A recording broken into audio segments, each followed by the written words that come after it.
Bonjour à tous, bienvenue sur Cuisiner Sri Lankais. Aujourd'hui, on vous montre comment faire du rasam, une soupe à base de tomates très bon. Pour réaliser cette recette, il nous faudra des tomates, un oignon, des gousses d'ail, du piment rouge, de la coriandre, de la cannelle, des graines de cumin, des graines de coriandre, des graines de fenugrec, du gros sel, du tamarin, des graines de poivre, du curcuma et de la sifotida. Il faudra aussi pour le tempeh un demi-oignon, du piment séché, des feuilles de pandan et des feuilles de curry. On commence par faire tremper le tamarin dans un peu d'eau.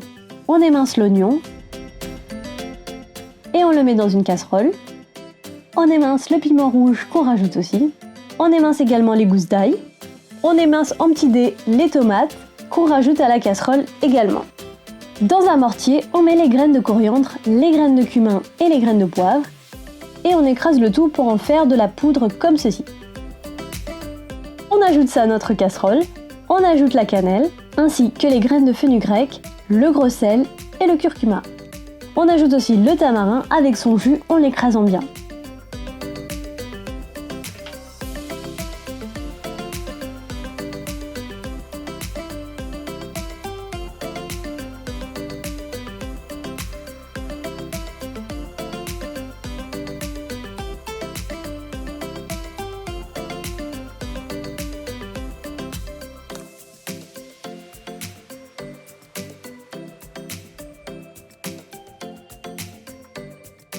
On mélange bien tout ça pour que les épices s'imprègnent bien. Ensuite, on ajoute de l'eau pour recouvrir le tout.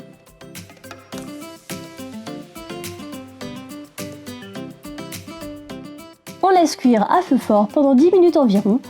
Ensuite, on mélange un bon coup et on laisse mijoter à feu doux pendant 20 minutes à couvercle fermé.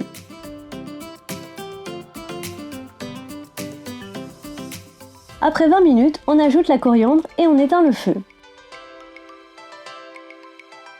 On prépare le tempeh. Pour cela, on émince l'oignon.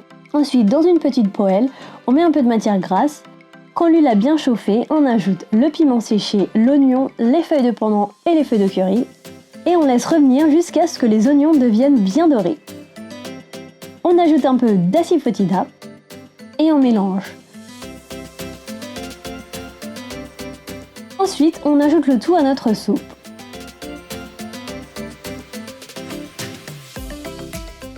On récupère avec un peu d'eau ce qui reste dans la poêle.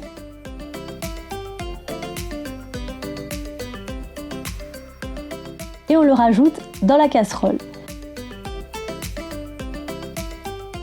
On rallume le feu et on laisse mijoter jusqu'à ébullition. Et on éteint. Et voilà, c'est prêt, il n'y a plus qu'à déguster. Cette soupe est top pour booster son système immunitaire avec l'hiver qui s'installe. Il se garde plusieurs jours au frigo sans souci. Vous pouvez le servir en entrée ou juste le boire en soupe. Retrouvez toute la liste des ingrédients dans la barre d'infos ci-dessous. N'hésitez pas à liker la vidéo si vous avez aimé cette recette et vous abonner à la chaîne. Bon appétit et à bientôt!